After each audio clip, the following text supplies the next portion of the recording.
ਤੁਸੀਂ ਆਪਣਾ ਕਿਸਾਨ ਅੰਦੋਲਨ ਹੀ ਪਹਿਲਾਂ ਜਿੱਤ ਲਓ। ਉਹਦਾ ਕਾਰਨ ਕੀ ਹੈ? ਅੰਦੋਲਨ ਖੜ ਚੁੱਕਿਆ ਜੀ ਵਿਚਾਲੇ। ਹੁਣ ਇੱਥੋਂ ਇਹ ਪੋਜ਼ਿਟਿਵ ਜਾਏਗਾ ਜਾਂ ਨੈਗੇਟਿਵ ਜਾਏਗਾ ਜੀ। ਇੱਕ ਲੀਡਰ ਹੋਣਾ ਚਾਹੀਦਾ ਸੀ, ਸਾਫ਼ ਛਵੀ ਵਾਲਾ ਹੋਣਾ ਚਾਹੀਦਾ ਸੀ। ਮੈਂ ਕਿਸਾਨ ਆ, ਮੈਂ ਕਿਸਾਨ ਅੰਦੋਲਨ ਦੇ ਬਿਲਕੁਲ ਨਾਲ ਹੈ। ਹੁਣ ਚਿੱਠੀ ਪਾ ਰਹੇ ਨੇ ਜੀ ਕੇਂਦਰ ਸਰਕਾਰ ਨੂੰ ਵੀ ਸਾਡੇ ਨਾਲ ਗੱਲ ਕਰੋ। It means they are under pressure. ਹੁਣ ਦਬਾਅ 'ਚ ਆ ਗਏ। ਜਿਵੇਂ ਲੱਖੇ ਸਿਧਾਣੇ ਤੇ ਦੀਪ ਸਿੱਧੂ ਨੂੰ ਜਥੇਬੰਦੀਆਂ ਲਗਾਤਾਰ ਨਕਾਰ ਰਹੀਆਂ, ਹੁਣ ਵੀ ਲੱਖੇ ਸਿਧਾਣੇ ਤੇ ਸਟੇਜ ਤੇ ਜਾਣ ਤੇ ਮੰਨ ਲਓ ਬਿਲਕੁਲ ਈਗੋ ਨੂੰ, ਆਪਣੇ ਹੰਕਾਰ ਨੂੰ, ਆਪਣੇ ਟੌਰ ਨੂੰ ਖਤਰਾ ਖੜਾ ਹੋ ਜਾਵੇ, ਉਹ ਫਿਰ ਅਜਿਹੀਆਂ ਗਤੀਵਿਧੀਆਂ ਤੇ ਉਤਰਦਾ। ਜਿਹੜੇ ਪੁਰਾਣੇ ਲੀਡਰ ਨੇ ਜੀ, ਜਿਹੜੇ 1984 ਚ ਮਾਰਚ ਚ ਫੇਲ ਹੋ ਗਏ ਸੀ ਜਦੋਂ ਮੋਰਚਾ ਲੱਗਾ, ਇਤਿਹਾਸ ਪੜ੍ਹ ਲਿਓ ਜੀ, ਉਹ ਹੁਣ ਵੀ ਅਗਵਾਈ ਕਰ ਰਹੇ ਨੇ। ਉਹਨਾਂ ਨੂੰ ਮੇਰੀ ਬੇਨਤੀ ਹੈ ਵੀ ਤੁਸੀਂ ਸਟੇਜ ਛੱਡ ਦਿਓ ਜੀ। ਇਹ ਸਟੇਜ ਨੌਜਵਾਨਾਂ ਨੂੰ, ਚੰਗੀ ਸੋਚ ਵਾਲਿਆਂ ਨੂੰ, ਜਿਹੜੇ ਚਾਹੁੰਦੇ ਨੇ ਵੀ ਆਪਾਂ ਇਹਨੂੰ ਪਾਰ ਲਾਉਣਾ ਹੈ, ਲਟਕਾਉਣਾ ਨਹੀਂ, ਉਹਨਾਂ ਦੇ ਹੱਥ ਕਰ ਦਿਓ। ਇਹ ਮੋਰਚਾ ਹਜੇ ਵੀ ਜਿੱਤਿਆ ਜਾ ਸਕਦਾ। ਆਉਣ ਵਾਲੇ ਸਮੇਂ ਦੇ ਵਿੱਚ ਜੋ 2022 ਦੀਆਂ ਚੋਣਾਂ ਨੇ, ਜੋ ਸਿਆਸੀ ਰੂਪ ਰੇਖਾ, ਉਹਨੂੰ ਕਿਵੇਂ ਦੇਖਦੇ ਹੋ?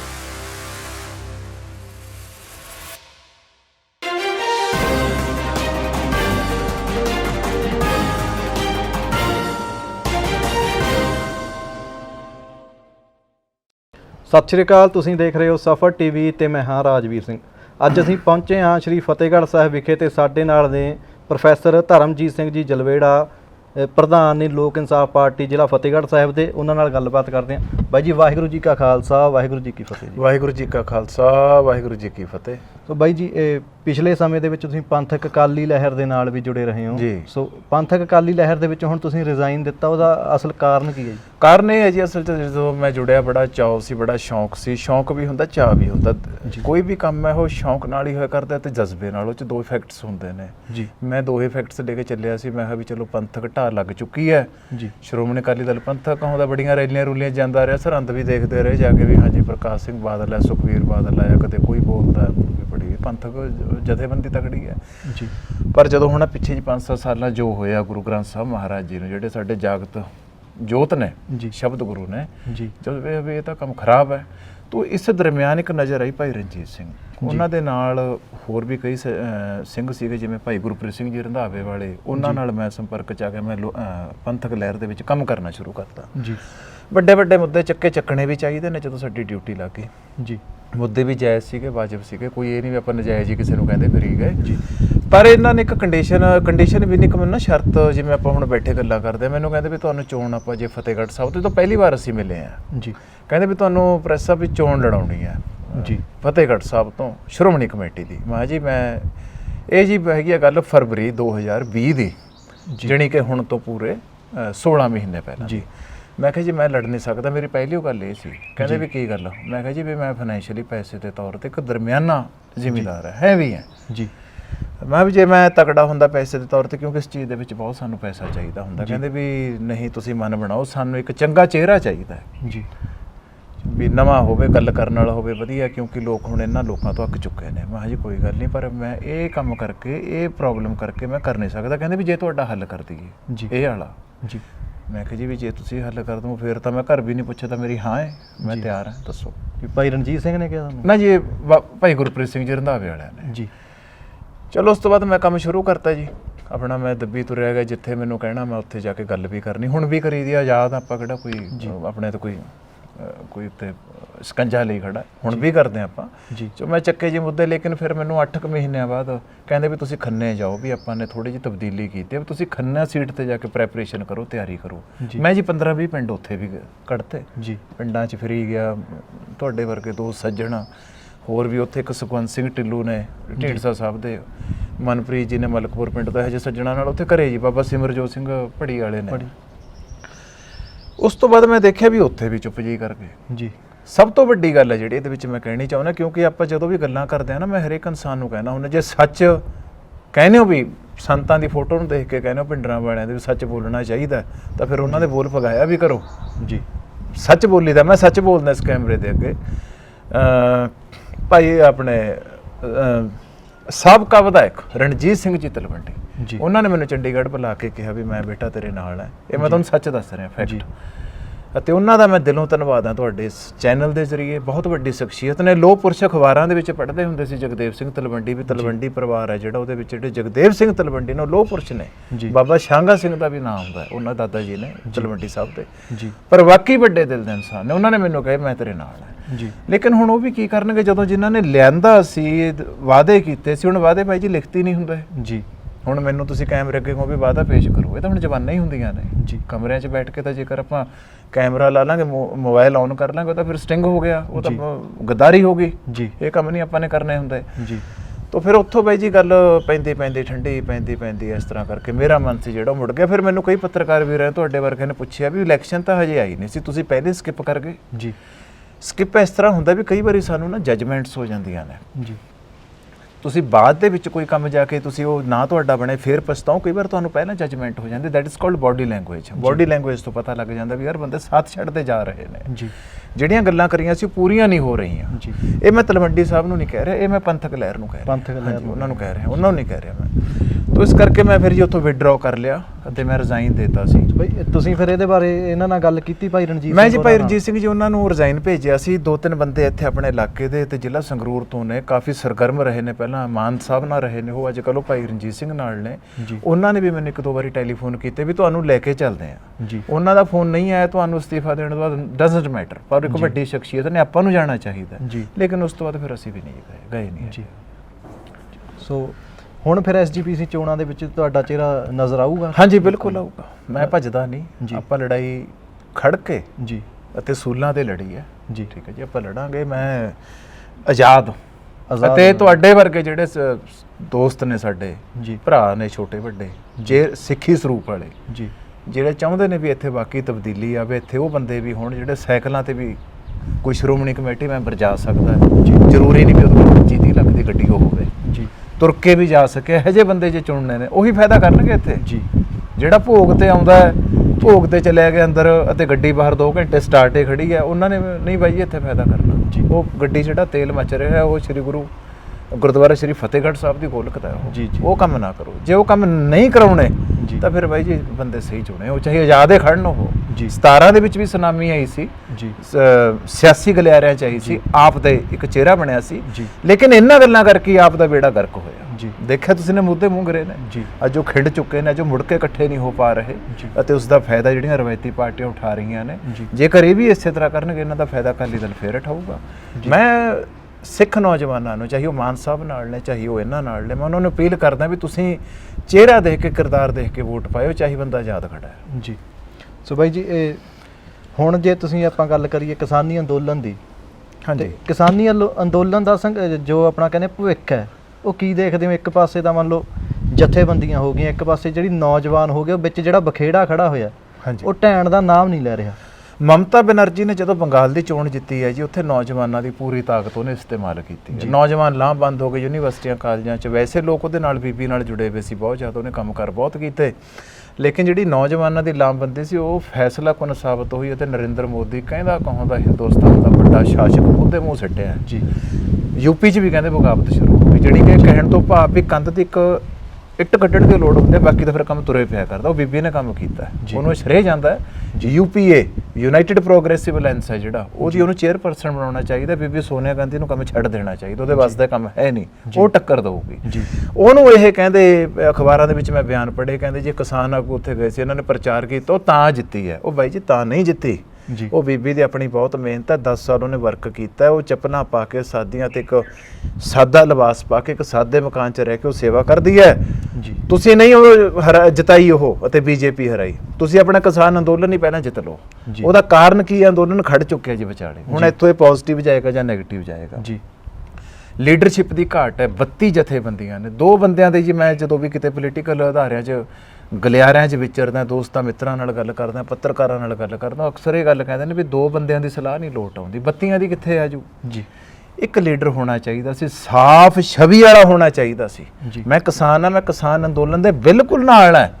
ਇਹ ਮੈਂ ਤਾਂ ਗੱਲ ਕਰ ਰਿਹਾ ਕਿਉਂਕਿ ਇਲੈਕਸ਼ਨ ਦੇ ਟਾਈਮ ਇਲਜ਼ਾਮ ਲਾਉਣਗੇ, ਹੋ ਸਕਦਾ ਹੈ ਵੀ ਜੇ ਗਲਤ ਬੋਲਦਾ ਸੀ। ਮੈਂ ਗਲਤ ਨਹੀਂ ਬੋਲਦਾ, ਮੈਂ ਕਿਸਾਨ ਅੰਦੋਲਨ ਦੇ ਨਾਲ ਹੈ, ਕਿਸਾਨ ਜਥੇਬੰਦੀਆਂ ਦੇ ਨਾਲ ਨਹੀਂ ਜੀ। No, because they have wrong policy. ਜੀ they have adopted wrong policy in interaction with central government. ਉਹਨਾਂ ਨੇ ਬਹੁਤ ਗਲਤ ਨੀਤੀ ਤਿਆਰ ਕੀਤੀ। ਹੁਣ ਦੇਖੋ ਤੁਸੀਂ, ਹੁਣ ਚਿੱਠੀ ਪਾ ਰਹੇ ਨੇ ਜੀ ਕੇਂਦਰ ਸਰਕਾਰ ਨੂੰ ਵੀ ਸਾਡੇ ਨਾਲ ਗੱਲ ਕਰੋ। ਜੀ। It means they are under pressure. ਹੁਣ ਦਬਾਅ 'ਚ ਆ ਗਏ। ਜੀ ਇਹਨਾਂ ਨੇ ਗਲਤੀ ਕਿੱਥੇ ਕੀਤੀ ਜੀ? 26 ਜਨਵਰੀ ਜਦੋਂ ਹਾਦਸਾ ਹੋਇਆ, ਟਕਰਾਅ ਹੋਇਆ, ਇਹਨਾਂ ਨੇ ਜਿਹੜਾ ਦੋਨੇ ਹੀ ਨੌਜਵਾਨਾਂ ਨੂੰ ਪਾਸੇ ਕੀਤਾ ਨਾ, ਜੀ ਦੀਪ ਸਿੱਧੂ ਬਾਈ ਲੱਖਾ ਸਿਧਾਣਾ, ਜੀ ਇਹ ਇਹਨਾਂ ਵਾਸਤੇ ਇੱਕ ਬਹੁਤ ਖਤਰਨਾਕ ਚੀਜ਼ ਸਾਬਤ ਹੋਈ ਹੈ, ਜਿਹੜੀ ਹੁਣ ਤੱਕ ਲੋਟ ਨਹੀਂ ਆ ਰਹੀ। ਜੀ। ਜਦ ਤੋਂ ਬਾਅਦ ਮੀਟਿੰਗਾਂ ਦਾ ਸਿਲਸਿਲਾ ਰੁਕਿਆ, ਜਦ ਤੋਂ ਬਾਅਦ ਉੱਥੇ ਨੌਜਵਾਨਾਂ ਦੀ ਗਿਣਤੀ ਘਟੀ ਜੀ। ਜੀ। ਜਿਹੜੀ ਕੇਂਦਰ ਸਰਕਾਰ ਸੀ, ਜਿਹੜੀ ਉਸ ਟਾਈਮ ਬੈਕ ਫੁੱਟ ਤੇ ਪਹਿਲਾਂ ਹੋ ਚੁੱਕੀ ਸੀ, ਜੀ। ਉਹ ਫਰੰਟ ਫੁੱਟ ਤੇ ਆ ਗਈ। ਜੀ। ਉਹਨਾਂ ਨੂੰ ਪਤਾ ਲੱਗ ਗਿਆ ਵੀ ਹੁਣ ਇਹ ਖਿੰਡਣ ਲੱਗ ਗਏ। ਜੀ। ਹਜੇ ਵੀ ਮੌਕਾ ਹੈ, ਹਜੇ ਵੀ ਮੌਕਾ ਹੈ।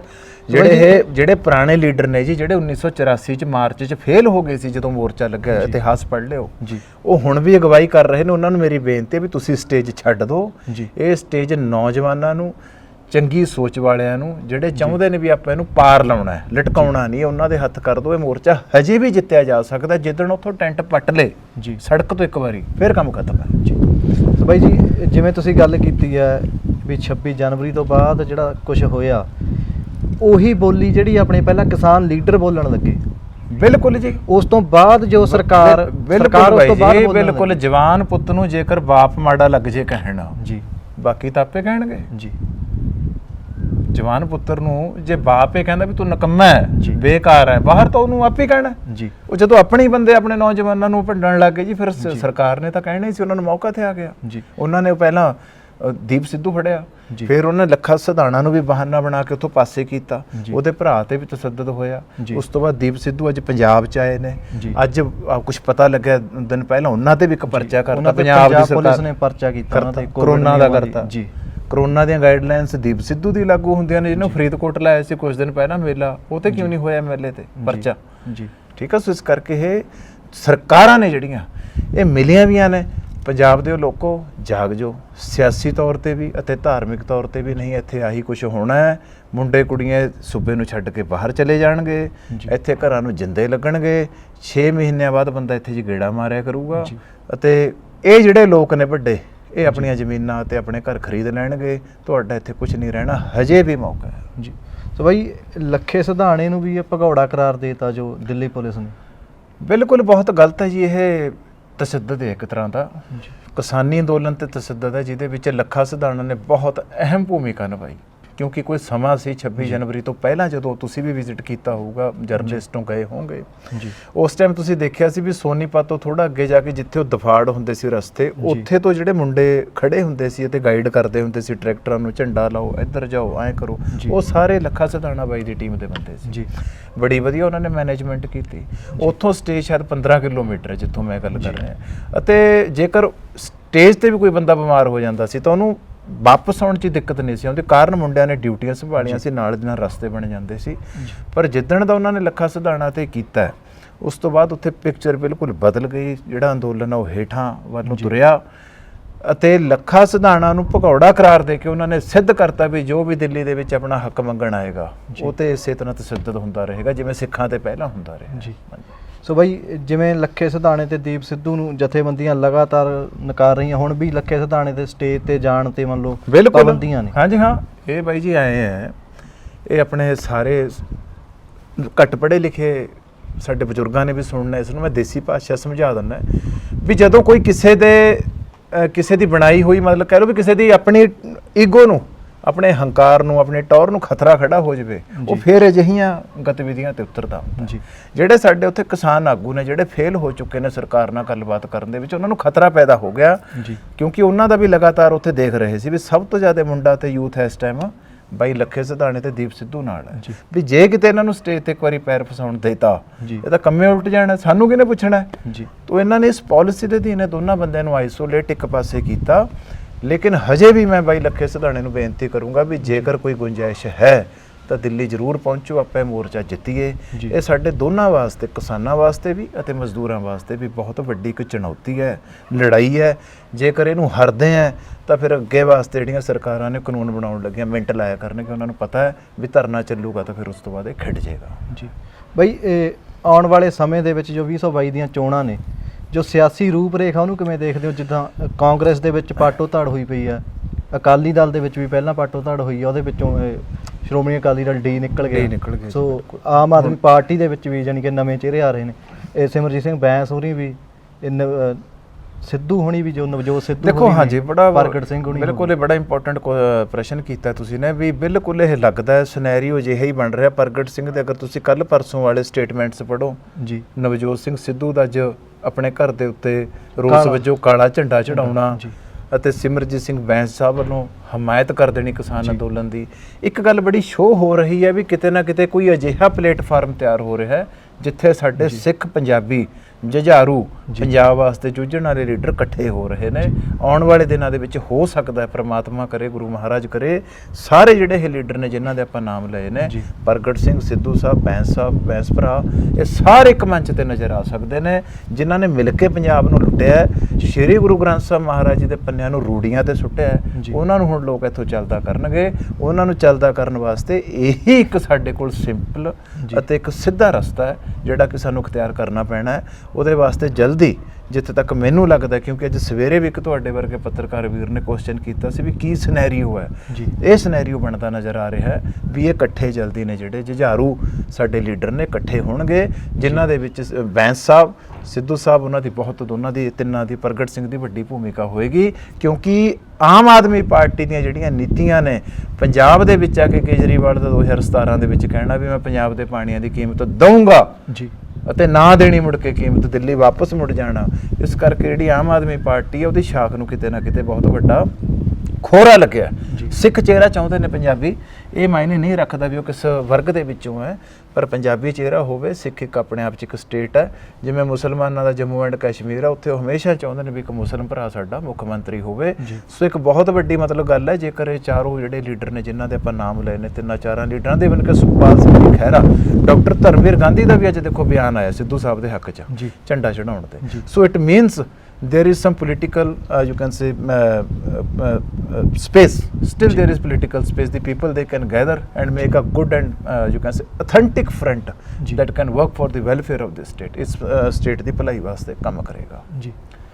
ਸੋ ਬਾਈ ਲੋਕ ਇਨਸਾਫ ਪਾਰਟੀ ਸਿਮਰਜੀਤ ਸਿੰਘ ਬੈਂਸ ਹੋਰਾਂ ਨੇ ਪਹਿਲਾਂ ਜੋ ਆਪਣੇ ਰਾਜਸਥਾਨ ਤੋਂ ਜੋ ਆਪਣਾ ਪਾਣੀ ਦਾ ਬਿੱਲ ਸੀਗਾ ਉਹਦੇ ਵਾਸਤੇ ਵੀ ਬਹੁਤ ਲੰਬੀ ਲੜਾਈ ਲੜੀ ਕੀਤੀ ਹੈ ਜੀ। ਅੱਜ ਦੇ ਸਮੇਂ ਦੇ ਵਿੱਚ ਵੀ ਆਪਣੇ ਜਿਹੜੇ ਦਰਿਆ ਨੇ ਜੀ ਉਹ ਲਾ ਲਈਏ ਦਿਨੋਂ ਦਿਨ ਸੁੱਕਦੇ ਜਾ ਰਹੇ ਨੇ, ਉਹਨਾਂ ਵਿੱਚ ਪਾਣੀ ਦਾ ਜਮਾਂ ਹੀ ਬਿਲਕੁਲ ਪੱਧਰ ਜਮਾਂ ਹੀ ਡਿੱਗਦਾ ਜਾ ਰਿਹਾ। ਤੁਸੀਂ ਘਨੌਰ ਚਲੇ ਜਾਓ ਜੀ, ਚੁੰਨੀ ਵਾਲੀ ਸਾਈਡ ਚਲੇ ਜਾਓ, ਠੀਕ ਹੈ ਜੀ, ਤੁਸੀਂ ਇੱਥੇ ਜਾ ਕੇ ਦੇਖੋਗੇ ਵੀ ਇੱਥੇ ਚਰੀਆਂ ਹੀ ਹੁੰਦੀਆਂ ਨੇ, ਜੀਰੀ ਤਾਂ ਹੁੰਦੀ ਨਹੀਂ, ਪਾਣੀ ਬਹੁਤ ਘੱਟ ਹੈ ਜੀ। ਘਨੌਰ ਇਲਾਕੇ 'ਚ 500-600 ਫੁੱਟ ਡੂੰਘਾ ਬੋਰ ਕਰਨਾ ਪੈਂਦਾ ਜੀ, ਤੇ ਤਾਂ ਜਾ ਕੇ 2.5 ਇੰਚ ਦੀ ਨਾਲ ਹੈ ਜਿਹੜੀ ਪਾਣੀ ਦੀ ਉਹ ਬਾਹਰ ਆਉਂਦੀ ਹੈ ਜੀ। ਤਾਂ ਮਤਲਬ ਇੱਕ ਬਹੁਤ ਜ਼ਿਆਦਾ ਤਰਾਸਦੀ ਵਾਲੀ ਪੋਜੀਸ਼ਨ ਉਹਨਾਂ ਲੋਕਾਂ ਦੀ। ਇਹ ਜਿਹੜੇ ਦਰਿਆ ਸੀ ਇਹਨਾਂ ਦੇ ਵਿੱਚੋਂ ਕਿਸੇ ਨਾ ਕਿਸੇ ਤਰ੍ਹਾਂ ਕਰਕੇ ਛੋਟੇ ਕਨਾਲ ਬਣਾ ਕੇ ਜੀ ਇਹ ਕਿਸਾਨਾਂ ਨੂੰ ਪਾਣੀ ਦਿੱਤਾ ਜਾਂਦਾ, ਪਰ ਪੁੱਠੀਆਂ ਨੀਤੀਆਂ ਨੇ ਕੇਂਦਰ ਸਰਕਾਰ ਦੀਆਂ ਨੇ। SYL ਨਹਿਰ ਕਢਾਈ ਜੀ, ਸਿੰਘਾਂ ਨਾਲ ਮੁਕਾਬਲਾ ਹੋਇਆ ਜੀ, ਦੇਖੋ ਫਿਰ ਮਰੇ ਨਾ ਬੰਦੇ ਉਹਨਾਂ ਦੇ ਜੀ, ਸਿੰਘਾਂ ਨੇ ਫਿਰ ਆਪਣਾ ਹੱਕ ਰੋਕਣ ਵਾਸਤੇ ਜੀ ਠੋਕੇ। ਤੋ ਇਸ ਕਰਕੇ ਇਹ ਸਰਕਾਰੀ ਨੀਤੀਆਂ ਹੁੰਦੀਆਂ ਨੇ, ਲੜਾਉਂਦੇ ਨੇ, ਦਰਿਆ ਸੁੱਕ ਰਹੇ ਨੇ। ਪੰਜਾਬ ਦੇ ਕੋਲ ਆਪਣੇ ਜਿਹੜੇ ਰਿਸੋਰਸਿਸ ਨੇ, ਪੰਜਾਬ ਦਾ ਜਿਹੜਾ ਪਾਣੀ ਹੈ ਜੋ ਨੈਚੁਰਲ ਸੋਰਸ ਹੈ, ਕੁਦਰਤੀ ਸੋਮ ਹੈ।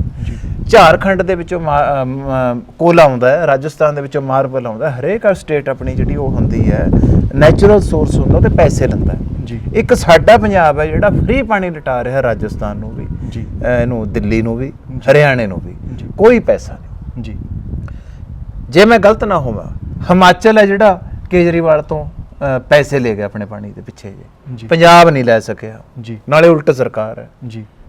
ਰਾਜਸਥਾਨ ਤਾਂ ਚਲੋ ਕਾਂਗਰਸ ਹੈ, ਇਹਨਾਂ ਦਾ ਅੜੀ ਹੈ ਜੀ, ਨਹੀਂ ਲੈ ਸਕਦੇ। ਉਹ ਤੋਂ ਤਾਂ ਲੈ ਲਓ ਦਿੱਲੀ ਵਾਲੇ ਤੋਂ, ਉਹਨਾਂ ਨੂੰ ਤਾਂ ਕਹਿੰਦੇ ਦੇਤੀ ਜੀ ਇੱਕ ਕਿਸ਼ਤ, ਇਹ ਸਾਡੇ ਵਾਲੇ ਤੋਂ ਦਿੱਤੀ ਨਹੀਂ, ਇਹਨੂੰ ਕੁਛ ਨਹੀਂ ਪਤਾ ਨਹੀਂ ਕੀ ਸਮਝੌਤਾ ਇਹਨਾਂ ਦਾ। ਸੋ ਇਹਨਾਂ ਦੇ ਉੱਪਰ ਤੁਹਾਡਾ ਪਾਰਟੀ ਕੀ ਵਰਕ ਕਰ ਰਹੀ ਹੈ? ਇਹਦੇ ਉੱਤੇ ਤਾਂ ਜੀ ਬਹੁਤ, ਇਸ ਤਾਂ ਕਈ ਲੱਖ ਸਿਗਨੇਚਰ ਕਰਾ ਕੇ ਸੁਪਰੀਮ ਕੋਰਟ ਦੇ ਇੱਕ ਬੜੇ ਮਾਣਯੋਗ ਵਕੀਲ ਸਾਹਿਬ ਨੇ, ਉਹਨਾਂ ਨੇ ਦੱਸਿਆ ਸੀ ਬੈਂਸ ਸਾਹਿਬ ਨੂੰ ਕਿਹਾ ਵੀ ਮੁਹਿੰਮ ਚਲਾਓ ਅਤੇ ਦਸਤਕ ਕਰਾਓ, ਕਿਉਂਕਿ ਇਹ ਪਟੀਸ਼ਨ ਹੁੰਦੀ ਹੈ ਜਿਹੜੀ ਫਿਰ ਪ੍ਰਮਾਣਿਤ ਹੋ ਜਾਇਆ ਕਰਦੇ, ਮੰਨੀ ਜਾਂਦੀ ਹੁੰਦੀ ਹੈ ਕੋਰਟਾਂ 'ਚ, ਸੁਪਰੀਮ ਕੋਰਟ 'ਚ। ਉਹ ਅਸੀਂ ਕੀਤੀ ਵੀ ਹੈ ਜੀ। ਉਹਦਾ ਪਾਰਟੀ ਦੇ ਵੱਡੇ ਪੰਚਾਇਤੀ ਜ਼ਮੀਨਾਂ ਚਲਾਉਣ ਵਾਸਤੇ ਲੋਕ ਇਨਸਾਫ ਪਾਰਟੀ ਨੇ ਮੁਹਿੰਮ ਚਲਾਈ ਹੈ, ਪੰਜਾਬ ਦੇ ਪਾਣੀਆਂ ਨੂੰ ਬਚਾਉਣ ਵਾਸਤੇ ਮੁਹਿੰਮ ਚਲਾਈ ਹੈ। ਦਲਿਤ ਭਾਈਚਾਰੇ ਦੇ ਅਰਬਾਂ ਰੁਪਈਆ ਕਰੋੜਾਂ ਖਾ ਗਏ ਇੱਕ ਮੰਤਰੀ, ਉਹ ਤੋਂ ਪੈਸੇ ਲੈਣ ਵਾਸਤੇ ਵਾਪਸ ਵੀ ਪਾਈ ਆ ਗਰੀਬਾਂ ਨੂੰ। ਤੋਂ ਅੱਜ ਵਜੀਫਿਆਂ 'ਚੋਂ ਪੈਸੇ ਖਾਤਿਆਂ 'ਚ ਆ ਰਹੇ ਨੇ ਬੱਚਿਆਂ ਦੇ ਕਾਲਜਾਂ 'ਚ, ਉਹ ਮੁਹਿੰਮ ਚਲਾਈ। ਸੋ ਸਾਡਾ ਤਾਂ ਕੰਮ ਜਿਹੜਾ ਬੈਂਸ ਸਾਹਿਬ ਨੇ ਰੁਕਣ ਨਹੀਂ ਦੇਣਾ, ਕੋਈ ਨਾ ਕੋਈ ਮੁੱਦਾ ਸਾਡੇ ਕੋਲ ਹੁੰਦਾ ਹੀ ਹੈ ਪੰਜਾਬ ਭਲਾਈ ਵਾਲਾ, ਪਾਣੀਆਂ ਤਾਂ ਉਹਦੇ ਵਿੱਚ ਮੇਨ ਸੀ ਜੀ। ਸੋ ਇੱਕ ਜਾਂਦੇ ਜਾਂਦੇ ਇੱਕ ਲਾਸਟ ਕੁਐਸਚਨ ਹੈ ਜੀ, ਪੰਜਾਬੀ ਮਾਂ ਬੋਲੀ ਦਾ ਜਿਹੜਾ ਘਾਣ ਹੋ ਰਿਹਾ ਦਿਨੋਂ ਦਿਨ ਜੀ, ਪੰਜਾਬੀ ਸਕੂਲ ਜਿਹੜੇ ਆਪਣੇ ਪ੍ਰਾਈਵੇਟ ਸਕੂਲ ਨੇ ਉਹ ਬੰਦ ਹੋ ਰਹੇ ਨੇ, ਸਰਕਾਰੀ ਸਕੂਲ ਬੰਦ ਹੋ ਰਹੇ ਨੇ, ਪ੍ਰਾਈਵੇਟ ਸਕੂਲ ਜਾਂ ਕਾਲਜਾਂ ਦਾ ਵੀ ਆਪਣਾ ਬੁਰਾ ਹਾਲ ਹੈ ਸਰਕਾਰੀ। ਸੋ ਉਹਦੇ ਵਾਸਤੇ ਬੈਂਸ ਸਾਹਿਬ ਕੀ ਕਹਿੰਦੇ ਤੁਹਾਡੀ ਪਾਰਟੀ? ਅਸੀਂ ਗੱਲ ਕੀਤੀ ਸੀ, ਬੈਂਸ ਸਾਹਿਬ ਕਹਿੰਦੇ ਇੱਕ ਮੁਹਿੰਮ ਆਪਾਂ ਚਲਾਈਏ, ਕਿਉਂਕਿ ਲੁਧਿਆਣੇ ਤੋਂ ਹੀ ਮੈਨੂੰ ਇੱਕ ਬੀਬੀ ਦਾ ਫੋਨ ਆਇਆ ਸੀ, ਉਹ ਅੰਗਰੇਜ਼ੀ ਸਕੂਲ ਦੇ ਵਿੱਚ ਟੀਚਰ ਹੈ, ਮੈਨੂੰ ਕਹਿੰਦੀ ਵੀਰ ਜੀ ਤੁਸੀਂ ਆਰਟੀਕਲ ਲਿਖ ਦਿਓ। ਉਹਨੇ ਮੇਰਾ ਆਰਟੀਕਲ ਪੜ੍ਹ ਕੇ ਬੀਬੀ ਨੇ ਕਰਿਆ ਸੀ ਜੀ ਫੋਨ, ਕਹਿੰਦੀ ਕਿ ਇਹ ਵੀ ਲਿਖ ਦਿਓ ਵੀ ਪੰਜਾਬੀ ਪੜ੍ਹਾਈ ਜਾਵੇ ਸੀ। ਮੈਂ ਆਪ 11 ਸਾਲ ਇੱਕ ਅੰਗਰੇਜ਼ੀ ਸਕੂਲ ਹੋਸਟਲ 'ਚ ਪੜ੍ਹਿਆ ਜੀ, ਉੱਥੇ ਜੇ ਪੰਜਾਬੀ ਬੋਲ ਦਿੰਦੇ ਸੀ ਤਾਂ ਜੁਰਮਾਨਾ ਲੱਗ ਜਾਂਦਾ ਸੀ, ਪਰ ਅੱਜ ਮੈਨੂੰ ਅਫਸੋਸ ਹੈ ਵੀ ਇਹ ਨਹੀਂ ਸੀ ਹੋਣਾ ਚਾਹੀਦਾ ਜੀ।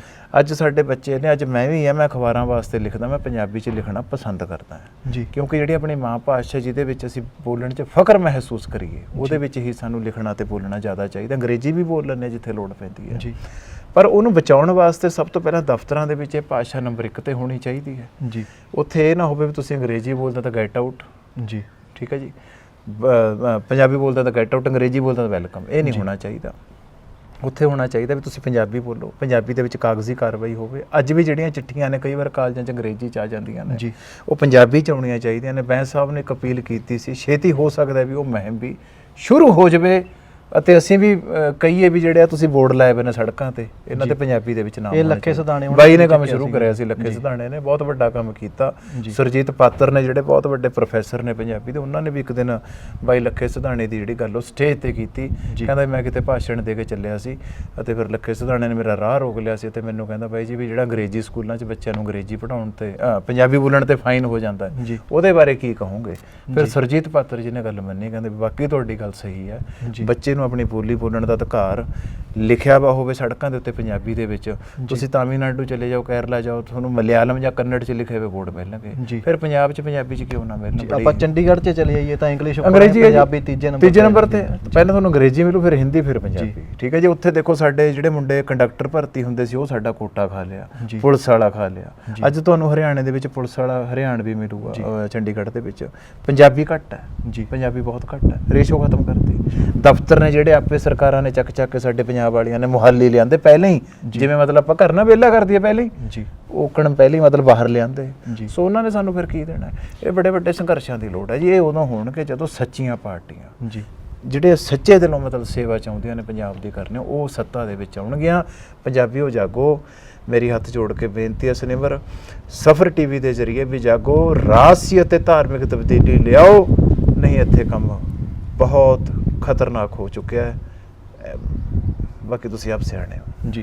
ਪ੍ਰੋਫੈਸਰ ਸਾਹਿਬ ਇੱਕ ਹੋਰ ਸਵਾਲ ਮੇਰੇ ਦਿਮਾਗ ਦੇ ਵਿੱਚ ਆ, ਜਿੱਦਾਂ ਪਿਛਲੀ ਸਰਕਾਰ ਸੀ ਅਕਾਲੀਆਂ ਦੀ, ਇਸ ਸਰਕਾਰ ਤੋਂ ਪਿਛਲੀ 10 ਸਾਲ, ਉਸ ਸਰਕਾਰ ਦੇ ਸ਼ਾਸਨ ਦੇ ਵਿੱਚ ਜੋ ਮਹਾਰਾਜ ਦੀਆਂ ਬੇਅਦਬੀਆਂ ਹੋਈਆਂ ਜੀ, ਤੇ ਉਸ ਤੋਂ ਬਾਅਦ ਲੋਕਾਂ ਦੇ ਵਿੱਚ ਪ੍ਰਚਾਰ ਕੀਤਾ ਗਿਆ ਕਾਂਗਰਸ ਵੱਲੋਂ ਵੀ ਅਸੀਂ ਇਨਸਾਫ ਦੇਵਾਂਗੇ ਇਹਨਾਂ ਦਾ। ਹਾਂਜੀ, ਸੋ ਇਹਨਾਂ ਦਾ ਸ਼ਾਸਨ ਵੀ ਲੰਘ ਗਿਆ ਜੀ। ਸੋ ਜਿਹੜੀ ਕੁੰਵਰ ਵਿਜੇ ਪ੍ਰਤਾਪ ਦੀ SIT ਸੀਗੀ, ਬੜਾ ਇਮਾਨਦਾਰ ਅਫਸਰ ਸੀਗਾ ਜੀ, ਉਹ ਖਾਰਜ ਕਰਤੀ ਇਹਨਾਂ ਨੇ, ਨਵੀਂ SIT ਬਣਾਤੀ। ਕੀ ਲੱਗਦਾ ਵੀ ਦੋਵੇਂ ਪਾਰਟੀਆਂ ਦੀ ਕਿਤੇ ਨਾ ਕਿਤੇ ਮਿਲੀ ਭੁਗਤ ਹੈਗੀ ਆ? ਕਿਤੇ ਨਾ ਕਿਤੇ ਜੀ, ਬਹੁਤ ਵੱਡੀ ਹੈ ਜੀ, ਬਹੁਤ ਵੱਡੀ ਹੈ। ਕੁੰਵਰ ਵਿਜੇ ਪ੍ਰਤਾਪ ਜੀ ਜਦੋਂ ਮਤਲਬ ਜਾਂਚ ਕਰਦੇ ਨੇ ਅਤੇ ਘੇਰੇ ਦੇ ਵਿੱਚ ਵੱਡੇ ਵੱਡੇ ਇਹਨਾਂ ਲੀਡਰਾਂ ਨੂੰ ਲੈ ਲੈਂਦੇ ਨੇ, ਜਿਵੇਂ ਆਪਣੇ ਪਿੰਡਾਂ ਦੇ ਵਿੱਚ ਹੁੰਦਾ। ਦਰਸ਼ਕੋ, ਮੈਂ ਤੁਹਾਨੂੰ ਇੱਕ ਸਿੰਪਲ ਭਾਸ਼ਾ ਸਮਝਾ ਦਿੰਦਾ। ਮੰਨ ਲਓ ਪਿੰਡ 'ਚ 2 ਤਕੜੇ ਟੱਬਰ ਨੇ, ਉਹ ਚਾਹੁੰਦੇ ਨਹੀਂ ਵੀ ਪਿੰਡ 'ਚ ਕੋਈ ਤੀਜਾ ਟੱਬਰ ਉੱਠ ਖੜੇ, ਉਹ ਦੋਹੇ ਆਪਸ 'ਚ ਸੰਧੀ ਕਰਕੇ ਰੱਖਦੇ ਨੇ। ਇਸੇ ਤਰ੍ਹਾਂ ਇਹਨਾਂ ਦੋਨਾਂ ਪਾਰਟੀਆਂ ਨੇ ਸੰਧੀ ਕੀਤੀ ਵੀ ਹੈ। ਇਹ ਮਿਲ ਕੇ ਵੋਟਾਂ ਪਾਉਂਦੇ ਨੇ, ਮਿਲ ਕੇ ਇਹ ਕਾਰਵਾਈਆਂ ਕਰਦੇ ਨੇ, ਮਿਲ ਕੇ ਇੱਕ ਦੂਜੇ ਤੋਂ ਕੇਸ ਵਾਪਸ ਲੈਂਦੇ ਨੇ। ਗੁਰੂ ਗ੍ਰੰਥ ਸਾਹਿਬ ਮਹਾਰਾਜ ਜੀ ਦੀ ਬੇਅਦਬੀ ਦਾ ਇਹਨਾਂ ਨੂੰ ਬੰਦਾ ਨਹੀਂ ਲੱਭ ਰਿਹਾ। ਜਿੱਦਣ ਕੈਪਟਨ ਅਮਰਿੰਦਰ ਸਿੰਘ ਦੇ ਘਰ ਵਾਲੀ ਦਾ 24 ਲੱਖ ਨਿਕਲ ਗਿਆ ਸੀ ਖਾਤੇ 'ਚੋਂ, ਸਟੇਟ ਬੈਂਕ ਆਫ ਇੰਡੀਆ ਦੇ ਫਰਾਡ ਹੋ ਗਿਆ ਸੀ, ਸਾਲ ਕੁ ਪਹਿਲਾਂ ਦੀ ਗੱਲ ਹੈ। ਛੱਤੀਸਗੜ੍ਹ ਤੋਂ ਬੰਦਾ ਫੜ ਲਿਆ ਜਾ ਕੇ ਜੀ, ਗੋਬਿੰਦਗੜ੍ਹ ਕੰਮ ਕਰਦਾ ਸੀ ਫੈਕਟਰੀ 'ਚ, ਉਹ ਤਾਂ ਫੜ ਲਿਆ ਜੀ। ਅਤੇ ਆ ਜਿਹੜਾ ਐਨ ਪ੍ਰਤੱਖ ਹੈ, ਜਿਨ੍ਹਾਂ ਨੇ ਪੋਸਟਰ ਲਾ ਕੇ ਵੀ ਤੁਹਾਡਾ ਪਿਓ ਚੁੱਕ ਲਿਆ, ਚੈਲੰਜ ਕਰਕੇ ਗੁਰੂ ਮਹਾਰਾਜ ਜੀ ਦੇ ਸਰੂਪ ਪਾੜੇ ਨੇ, ਕਹਿੰਦੇ ਜੀ ਵੀ ਪਤਾ ਹੀ ਨਹੀਂ ਵੀ ਕਿੱਧਰ ਗਏ। ਬਹੁਤ ਸੋਹਣਾ ਕੰਮ, ਸਭ ਪਤਾ ਲੱਗ ਗਿਆ ਲੋਕਾਂ ਨੂੰ। ਇਹ ਜ਼ਮਾਨਾ ਹੁੰਦਾ ਸੀ ਕੋਈ ਅੱਜ ਤੋਂ 15 ਸਾਲ ਪਹਿਲਾਂ ਵੀ ਮੈਂ ਦੇਖਿਆ, 12 ਸਾਲ ਪਹਿਲਾਂ ਵੀ, ਲੇਕਿਨ 10 ਸਾਲ ਤੋਂ ਬੜੀ ਤਬਦੀਲੀ ਆਈ ਹੈ। 5-7 ਸਾਲ ਤੋਂ ਬਹੁਤ ਜ਼ਬਰਦਸਤ ਤਬਦੀਲੀ ਆਈ ਹੈ। ਜਿਹੜਾ ਅੱਜ ਸਾਡੇ ਕੋਲ ਚੈਨਲ ਆਏ ਨੇ ਤੁਹਾਡੇ, ਸੋਸ਼ਲ ਮੀਡੀਆ, ਇਹਨੇ ਲੋਕ ਜਗਾਤੇ। ਹੁਣ ਇਹ ਕੰਮ ਨਹੀਂ ਚੱਲਣੇ, ਸਰਕਾਰਾਂ ਨੂੰ ਸਮਝ ਕਰ ਲੈਣੀ ਚਾਹੀਦੀ ਵੀ ਉਹਨਾਂ ਨੂੰ ਇਨਸਾਫ ਦੇਣਾ ਹੀ ਪੈਣਾ, ਨਹੀਂ ਲੋਕ ਫਿਰ ਇਹਨਾਂ ਦੇ ਅਸਤੀਫੇ ਲੈ ਕੇ, ਇਹਨਾਂ ਨੂੰ ਹਰਾ ਕੇ ਵੋਟਾਂ 'ਚ ਆਪਣੀਆਂ ਜੇਬਾਂ 'ਚ ਇਹਨਾਂ ਦੇ ਅਸਤੀਫੇ ਪਾਉਣ ਜੀ। ਤੇ ਬਾਈ ਲੱਗਦਾ ਨਹੀਂ ਕਿਤੇ ਨਾ ਕਿਤੇ ਕਿਤੇ ਨਾ ਕਿਤੇ 1984 ਨੂੰ ਪਹਿਲਾ ਮੁੱਦਾ ਬਣਾਇਆ ਗਿਆ ਜੀ। ਉਹ ਗੇਮ ਖੇਡ ਹਾਂ, ਕੇ ਕੇ ਰਾਜਨੀਤੀ 30 ਸਾਲ ਚੱਲੀ ਹੈ ਜੀ ਉਹ ਗੇਮ, ਚੱਲੀਆਂ ਹੈ ਨਾ 94 2004 14 ਤੱਕ ਚੱਲੀ ਹੈ। ਹੁਣ ਉਹ ਉਸ ਤੋਂ ਬਾਅਦ ਇਹ ਜੋ ਬਰਗਾੜੀ ਮਾਮਲਾ ਹੋਇਆ, ਉਸ ਤੋਂ ਪਹਿਲਾਂ ਸਰਸੇ ਵਾਲੇ ਦਾ ਮਾਮਲਾ ਹੋਇਆ। ਅੱਛਾ, ਬਿਲਕੁਲ ਹੋਇਆ ਜੀ, ਠੀਕ ਹੈ। ਸਾਰੇ ਕਿਤੇ ਨਾ ਕਿਤੇ ਵੀ ਸਿੱਖ ਕੌਮ ਨਾਲ ਧਰੋ ਕਮਾ ਕੇ ਜਾਂ ਝੂਠ ਬੋਲ ਕੇ ਸਰਕਾਰਾਂ ਬਣਦੀਆਂ ਕਰਦੀਆਂ ਰਹੀ। ਉਸ ਤੋਂ ਪਹਿਲਾਂ ਸਨ 2000 ਦੀ ਗੱਲ ਹੈ ਜਾਂ 98 99 ਦੀ ਭਨਿਆਰੇ ਵਾਲਾ ਜੀ, ਉਹ ਗੁਰੂ ਮਹਾਰਾਜ ਦੇ ਸਰੂਪਾਂ ਦੀ ਬੇਅਦਬੀ ਕਰਦਾ ਹੈ ਜੀ। ਉਸ ਟਾਈਮ ਸੋਸ਼ਲ ਮੀਡੀਆ ਨਹੀਂ ਸੀ, ਗੱਲਾਂ ਉੱਠੀਆਂ ਅਖਬਾਰਾਂ 'ਚ ਹੌਲੀ ਹੌਲੀ ਥੋੜ੍ਹੀਆਂ ਦਬ ਗਈਆਂ ਜੀ। ਉਸ ਤੋਂ ਬਾਅਦ ਇਹ ਫਿਰ ਮਤਲਬ ਸਾਧ ਇਹ ਹੱਥ ਪਾਉਂਦਾ ਹੈ ਸਿੱਖਾਂ ਨੂੰ, ਠੀਕ ਹੈ ਜੀ। ਫਿਰ ਇਹ ਪਾਉਂਦਾ ਹੱਥ ਇਸ ਕਦਰ ਤੱਕ ਚਲਿਆ ਗਿਆ ਵੀ ਇਹਨੇ ਸ਼੍ਰੀ ਗੁਰੂ ਗੋਬਿੰਦ ਸਿੰਘ ਜੀ ਮਹਾਰਾਜ ਜੀ ਵਾਲਾ ਪਹਿਰਾਵਾ ਵੀ ਪਾ ਲਿਆ। ਫਿਰ ਇਹਨੇ ਦੇਖਿਆ ਵੀ ਹਜੇ ਵੀ ਕੋਈ ਐਡੀ ਹਿਲਜੁਲ ਨਹੀਂ ਹੋਈ। ਵੈਸੇ ਤਾਂ ਜੁਝਾਰੂ ਸਿੰਘ ਹੋ ਗਏ ਸੀ, ਕਿਉਂਕਿ ਕੌਮ ਤੇ ਗੁਰੂ ਮਹਾਰਾਜ ਤੇ ਐਡਾ ਜਦੋਂ ਕੋਈ ਕਰੇ ਤਾਂ ਫਿਰ ਉਹ ਬਰਦਾਸ਼ਤ ਨਹੀਂ ਹੁੰਦਾ। ਪਰ ਫਿਰ ਇਹਨੇ ਦੇਖੋ ਦੁਬਾਰਾ ਫਿਰ ਹੱਥ ਇਹਨੇ ਗੁਰੂ ਗ੍ਰੰਥ ਸਾਹਿਬ ਮਹਾਰਾਜ ਜੀ ਨੂੰ ਪਾਇਆ। ਇਹ ਜ਼ਰੂਰ ਇਹਦਾ ਇਨਸਾਫ ਹੋਣਾ ਚਾਹੀਦਾ ਹੈ, ਨਹੀਂ ਸਿੱਖ ਕੌਮ ਕਦੇ ਵੀ ਮਾਫ ਨਹੀਂ ਕਰੇਗੀ। ਸੋ ਬਾਈ ਇੱਕ ਹੋਰ, ਜਿੱਦਾਂ ਆਪਣੇ ਬੰਦੀ ਸਿੰਘ ਨੇ ਉਹ ਜੇਲ੍ਹਾਂ ਦੇ ਹਾਂਜੀ, ਜੇਲ੍ਹਾਂ 'ਚ ਕਿੰਨੇ ਸਮੇਂ ਤੋਂ ਨੇ, ਬਜ਼ੁਰਗ ਹੋ ਤਾਂ ਉਮਰਾਂ ਲੰਘ ਗਈਆਂ ਸਭ ਦੀਆਂ ਹਨਾ। ਸੋ ਇਹ ਜਿਹੜਾ ਇਹਨੂੰ ਪਿੱਛੇ ਪੈਰੋਲ ਦਿੱਤੀ ਹੈ ਇਹਨੂੰ। ਮੈਂ ਤਾਂ ਲੱਗਿਆ ਸੀ ਕਹਿਣ ਵੀ ਜਦੋਂ ਇਹਨੂੰ 48 ਘੰਟੇ ਦੇ ਸਕਦੇ ਹੋ। ਜਥੇਦਾਰ ਬੈਠੇ ਨੇ ਭਾਈ ਜਗਤਾਰ ਸਿੰਘ ਜੀ ਹਵਾਰਾ, ਉਹਨਾਂ ਨੂੰ ਵੀ 2 ਪੈਰੋਲ, ਉਹਨਾਂ ਦੇ ਮਾਤਾ ਜੀ ਬਜ਼ੁਰਗ ਨੇ, ਉਹ ਵੀ ਆਪਣੇ ਘਰ ਆ ਕੇ ਗੇੜਾ ਮਾਰਨ, ਜਿਨ੍ਹਾਂ ਨੇ ਕੌਮ ਵਾਸਤੇ ਐਡੀ ਕੁਰਬਾਨੀ ਕਰੀ ਹੈ। ਇਹ ਕੰਮ ਤਾਂ ਪੰਜਾਬ ਦੀ ਸਰਕਾਰ ਵੀ ਕਰ ਸਕਦੀ ਹੈ। ਜਦੋਂ ਉਸ ਬੰਦੇ ਨੂੰ ਪੈਰੋਲ ਦਿੱਤੀ ਜਾ ਸਕਦੀ ਜਿਹਨੇ ਗੁਰੂ ਗ੍ਰੰਥ ਸਾਹਿਬ ਮਹਾਰਾਜ ਜੀ ਦੇ ਪੰਨਿਆਂ ਨੂੰ ਆਏ ਮਤਲਬ ਖੰਡਾਤਾ, ਐਡੀ ਬੇਅਦਬੀ ਕੀਤੀ। ਇਹ ਭਾਈ ਸਾਹਿਬ ਸਿੰਘ ਸਾਹਿਬ ਦੀ ਵਾਰ ਨੂੰ ਕੀ ਗੱਲ ਹੋ ਜਾਂਦੀ ਹੈ, ਤੁਹਾਨੂੰ ਕੀ ਹੋ ਜਾਂਦਾ ਸਰਕਾਰੋਂ? ਤੁਸੀਂ ਆਪਣਾ ਜਾ ਕੇ ਉੱਥੇ ਤੁਹਾਡੇ ਕੋਲ ਵੱਡੇ ਤੋਂ ਵੱਡੇ ਵਕੀਲ ਨੇ, ਉਹਨਾਂ ਨੂੰ ਵੀ 40 ਦਿਨ ਦੀ ਪੈਰੋਲ ਲੈ ਕੇ ਦਿਓ ਨਾ। ਉਹ ਆ ਕੇ ਆਪਣੇ ਘਰ ਗੇੜਾ ਮਾਰਨ, ਆਪਣੀ ਜ਼ਮੀਨ ਜਾਇਦਾਦ ਦੇਖਣ, ਸਿੱਖ ਪੰਥ 'ਚ ਵਿਚਰਨ, ਵਿਚਾਰਾਂ ਕਰਨ ਸਾਂਝੀਆਂ। ਉਹਨਾਂ ਦੀ ਵਾਰ ਨੂੰ ਤੁਹਾਨੂੰ ਕਿਉਂ ਮਤਲਬ ਦੁੱਖ ਆਉਣ ਲੱਗ ਜਾਂਦਾ? ਬੜੀ ਇੱਕ ਸ਼ਰਮ ਦੀ ਗੱਲ ਹੈ। ਫਿਰ ਤੁਸੀਂ ਕਾਹਤੇ ਕਿਉਂ ਕਹਿੰਦੇ ਹੋ ਵੀ ਸਾਡੇ ਗੁਰੂ ਘਰਾਂ ਦੇ ਵਿੱਚ ਸ਼੍ਰੀ ਗੁਰੂ ਗ੍ਰੰਥ ਸਾਹਿਬ ਮਹਾਰਾਜ ਪ੍ਰਕਾਸ਼ ਨੇ, ਅਸੀਂ ਸੱਚੇ ਸਿੱਖ ਹਾਂ।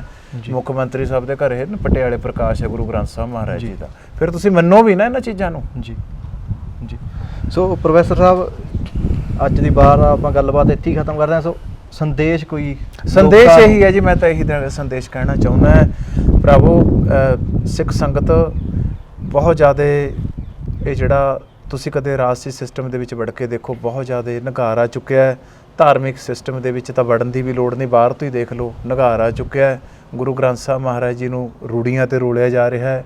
ਸਿੱਖ ਮੁੰਡਿਆਂ ਦੇ ਸਿਰਾਂ ਤੇ ਪੱਗਾਂ ਨਹੀਂ ਰਹੀਆਂ, ਉਹ ਕਲੀਨ ਸ਼ੇਪ ਹੋ ਕੇ ਵਿਦੇਸ਼ੀ ਜਹਾਜ਼ਾਂ ਨੂੰ ਚੜ੍ਹ ਰਹੇ ਨੇ। ਉੱਥੇ ਲੜਕੀਆਂ ਜਾ ਰਹੀਆਂ ਨੇ ਮਜਬੂਰ ਹੋ ਕੇ, ਨੌਜਵਾਨ ਲੜਕੀ ਨੂੰ ਫਿਕਰਮੰਦ ਹੋਇਆ ਵਾ ਬਾਪ ਘਰ ਦਾ ਗੇਟ ਨਹੀਂ ਟੱਪਣ ਦਿੰਦਾ, ਅੱਜ ਮਜਬੂਰ ਹੋ ਕੇ ਦਿੱਲੀ ਏਅਰਪੋਰਟ ਤੋਂ ਜਹਾਜ਼ ਚੜ੍ਹਾ ਰਿਹਾ ਹੈ।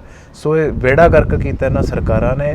10-10 ਹਜ਼ਾਰ ਰੁਪਏ ਤੇ ਸਰਕਾਰੀ ਨੌਕਰੀ ਕਿਸੇ ਵੀ ਬੱਚੇ ਨੂੰ, ਮੁੰਡਿਆਂ ਨੂੰ, ਕੁੜੀਆਂ ਨੂੰ ਦੇ ਸਕਦੇ ਨੇ। ਸਰਕਾਰ ਨੇ ਤਾਂ ਕੀ ਦੇਣੀ ਸੀ, ਸ਼੍ਰੋਮਣੀ ਕਮੇਟੀ ਨੇ ਵੀ ਨੌਕਰੀ ਨਹੀਂ ਦਿੱਤੀ, ਜਿਹਦਾ ਕਰੋੜਾਂ ਅਰਬਾਂ ਦਾ ਬਜਟ ਹੈ। ਉਹ ਘੱਟੋ ਘੱਟ ਸਿੱਖ ਸਰੂਪ ਵਾਲੀਆਂ ਕੁੜੀਆਂ ਨੂੰ, ਮੁੰਡਿਆਂ ਨੂੰ ਕਲਰਕ, ਸੁਪਰਵਾਈਜ਼ਰ ਕਿਤੇ ਨਾ ਕਿਤੇ ਨੌਕਰੀਆਂ ਦੇ ਦਿਓ, ਇਹ ਪੰਜਾਬ 'ਚ ਵਸਦੇ ਰਹਿ ਜਾਣਗੇ। ਪਰ ਜਿਹੜਾ ਮੁੱਢਲਾ ਫਰਜ਼ ਹੈ ਉਹ ਵੋਟਰ ਵੀਰੋ ਤੁਸੀਂ ਨੇ ਨਿਭਾਉਣਾ ਹੈ। ਸਹੀ ਵੋਟ ਪਾਇਆ ਕਰੋ। ਤੁਸੀਂ ਵੀ ਜਾ ਕੇ ਜਦੋਂ ਪਰਦੇ ਦੇ ਪਿੱਛੇ ਜਾਂਦੇ, ਜਿੱਥੇ ਸਾਨੂੰ ਕੋਈ ਨਹੀਂ ਦੇਖਦਾ ਹੁੰਦਾ, ਕੈਮਰਾ ਵੀ ਨਹੀਂ ਲੱਗਿਆ ਵਾ ਹੁੰਦਾ, ਉੱਥੇ ਜਾ ਕੇ ਵੀ ਸਾਡਾ ਜ਼ਮੀਰ ਮਰ ਜਾਂਦਾ ਹੈ। ਤਾਂ ਹੀ ਸਾਡੇ ਨਾਲ ਧੱਕਾਸ਼ਾਹੀ ਹੁੰਦੀ ਹੈ। 5 ਸਾਲ ਅਸੀਂ ਡਾਂਗਾ ਖਾਣੇ ਨਾਲੇ ਸਰਕਾਰਾਂ ਨੂੰ ਨਿੰਦਦੇ ਹਾਂ, ਪਰ ਜਦੋਂ ਵੋਟ ਪਾਉਣ ਦੀ ਵਾਰੀ ਹੁੰਦੀ ਹੈ, ਜਦੋਂ ਸਾਨੂੰ ਕੋਈ ਨਹੀਂ ਦੇਖ ਰਿਹਾ ਹੁੰਦਾ, ਅਸੀਂ ਚੰਗੇ ਚਿਹਰੇ ਨੂੰ ਬਟਨ ਦੱਬ ਕੇ ਜਿਤਾ ਸਕਦੇ ਹੁੰਦੇ ਹਾਂ। ਉਸ ਕੁਝ ਕੁ ਸਕਿੰਟਾਂ ਦੇ ਵਿੱਚ ਅਸੀਂ ਫੈਸਲਾ ਨਹੀਂ ਕਰ ਪਾਉਂਦੇ ਅਤੇ ਆਪਣੇ ਭਾਵ ਦੇ ਵਿੱਚ ਬਹਿ ਕੇ, ਇਮੋਸ਼ਨਸ ਦੇ ਵਿੱਚ ਬਹਿ ਕੇ ਉੱਥੇ ਫੇਰ ਬਟਨ ਦੱਬੇ ਆਉਂਦੇ ਆ ਅਤੇ 5 ਸਾਲ ਜੁੱਤੀਆਂ ਖਾਂਦੇ ਆ ਅਤੇ 5 ਸਾਲ ਫੇਰ ਗਾਹਾਂ ਵਾਸਤੇ ਅਸੀਂ ਰਣਨੀਤੀਆਂ ਬਣਾਉਂਦੇ ਆ। ਜੇ ਇਹ ਚੀਜ਼ਾਂ ਤੋਂ ਆਪਾਂ ਨੇ ਬਚਣਾ ਹੈ ਤਾਂ ਸਾਨੂੰ ਸਹੀ ਬੰਦਿਆਂ ਦੀ ਚੋਣ ਕਰਨੀ ਹੋਏਗੀ। ਇਹ ਮੇਰਾ ਜੀ ਸਿੱਖ ਭਰਾਵਾਂ ਨੂੰ, ਨੌਜਵਾਨਾਂ ਨੂੰ ਸੰਦੇਸ਼ ਸੀ ਜੀ। ਵਾਹਿਗੁਰੂ ਜੀ ਕਾ ਖਾਲਸਾ, ਵਾਹਿਗੁਰੂ ਜੀ ਕਾ ਖਾਲਸਾ, ਵਾਹਿਗੁਰੂ ਜੀ ਕੀ ਫਤਿਹ ਜੀ। ਸੋ ਇਹ ਸਨ ਪ੍ਰੋਫੈਸਰ ਧਰਮਜੀਤ ਸਿੰਘ ਜੀ ਜਲਵੇੜਾ, ਜਿਨ੍ਹਾਂ ਦੀ ਤੁਸੀਂ ਵਿਚਾਰ ਸੁਣੇ ਨੇ। ਸੋ ਵਿਚਾਰ ਕਿੱਦਾਂ ਦੇ ਲੱਗੇ ਕਮੈਂਟ ਕਰਕੇ ਜ਼ਰੂਰ ਦੱਸੋ। ਕੈਮਰਾ ਪਰਸਨ ਮਨਪ੍ਰੀਤ ਸਿੰਘ ਦੇ ਨਾਲ ਰਾਜਵੀਰ ਸਿੰਘ, ਸਫਰ TV।